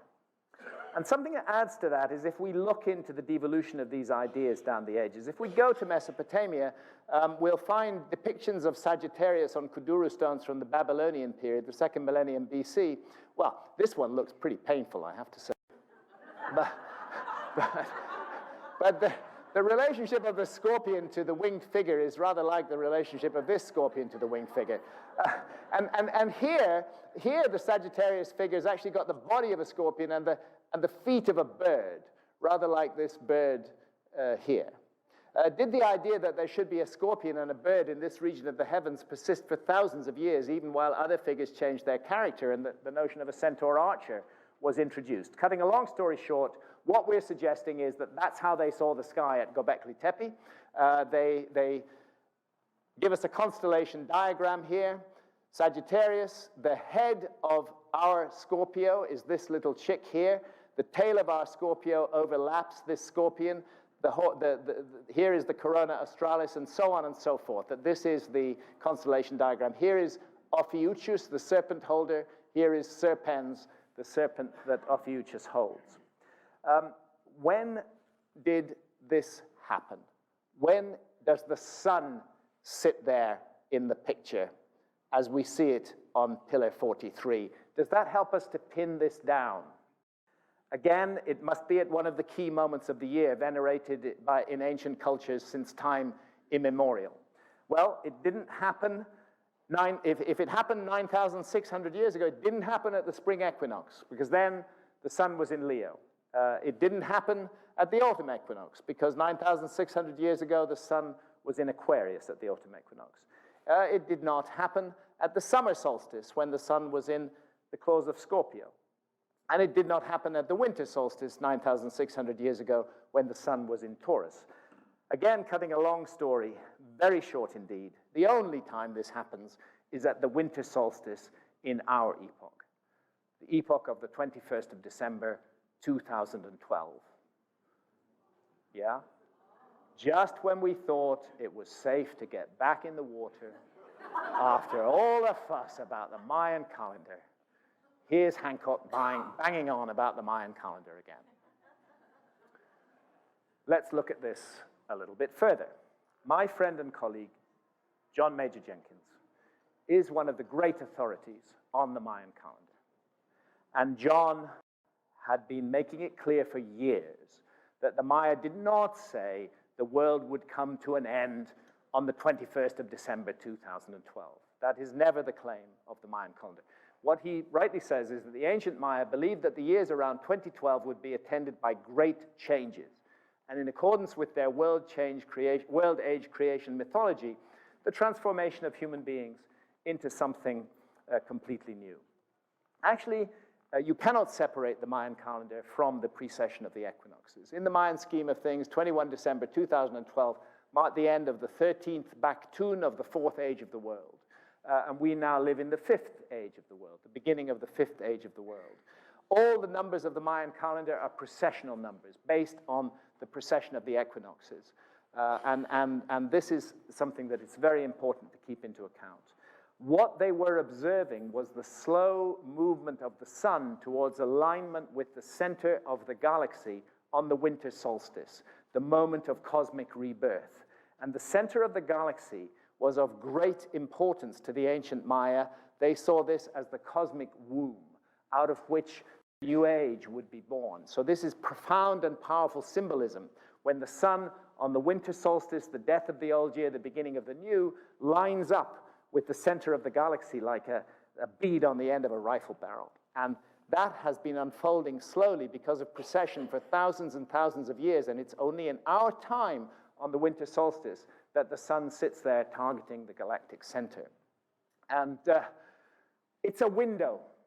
It's not a moment. You have to take the diameter of the sun into account. It's a window that's about 80 years wide, spanning the period from 1960 to 2040. That's when this happens, and that's what we're suggesting is written on Pillar 43 at Gobekli Tepe. Are they possibly passing us a message? Is that time capsule, that deliberate burial, a message? Are they trying to tell us something? Pay attention to the heavens when the sun is between Sagittarius and Scorpio, lined up with the dark rift of the Milky Way on the winter solstice. The ancient Egyptians also, I'll do this very quickly, but the skies have turned around exactly 180 degrees. We are halfway down, we are half a precessional cycle on from the period of 12,500 years ago. Then Orion was at its lowest point, Draco was at its highest, Leo was rising in the east, Aquarius was setting in the west. Now we come Aquarius rising in the east, Leo setting in the west, Orion at its highest point, Draco at its lowest. There's an echo between the two periods, between 12,800 years ago and our period today. And this echo is associated with the tradition of the phoenix, which the ancient Egyptians called the Bennu bird. And in many ancient traditions, the cycle of the phoenix is associated with the full precessional year. And Solinus, for example, tells us that the phoenix returns every 12,954 years. Cicero used the same number, and that within a tiny margin of error, is half the precessional cycle. We are half a precessional cycle on from the first time, from Zep Tepe, as the ancient Egyptians defined it. So are we being warned of possible further cataclysmic impacts halfway around the precessional clock, when the sun is in Sagittarius against the background of the center of the galaxy, and the Phoenix returns to cause havoc and the rebirth of worlds? NASA's reassuring figure of 100 million a year intervals between extinction-level events is complacent and irresponsible, and now we know just plain wrong, because we had an extinction-level event 12,800 years ago. And NASA is often making calming pronouncements about how safe our cosmic environment is.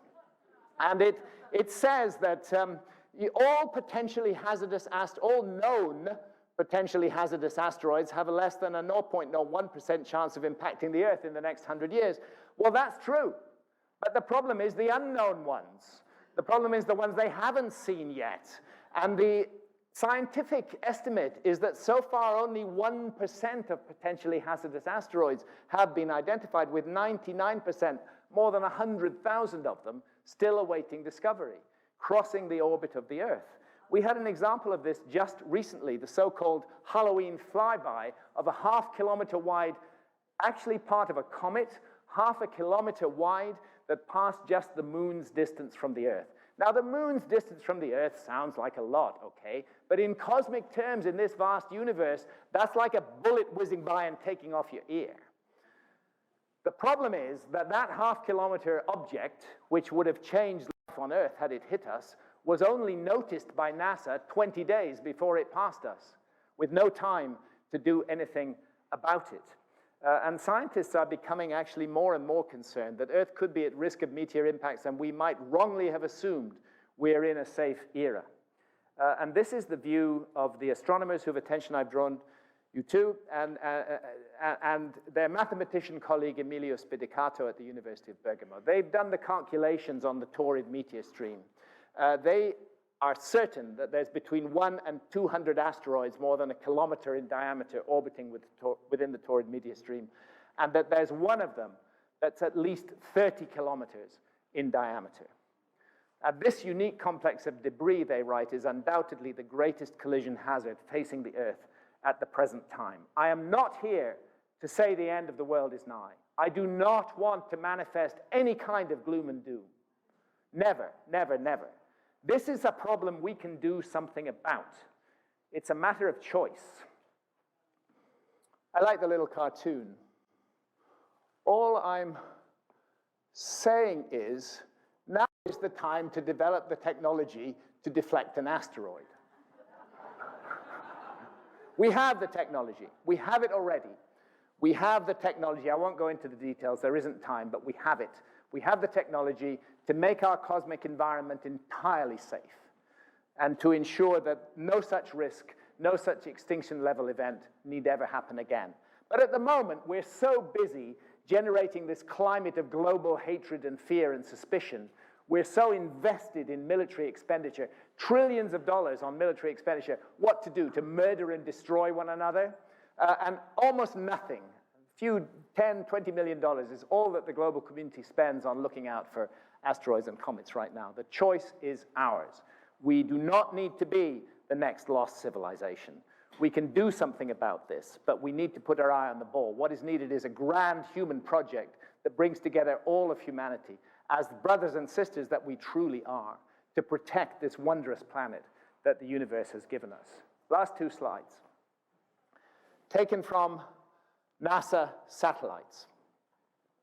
We see the areas that are so-called advanced technological society lit up, glowing like jewels at night.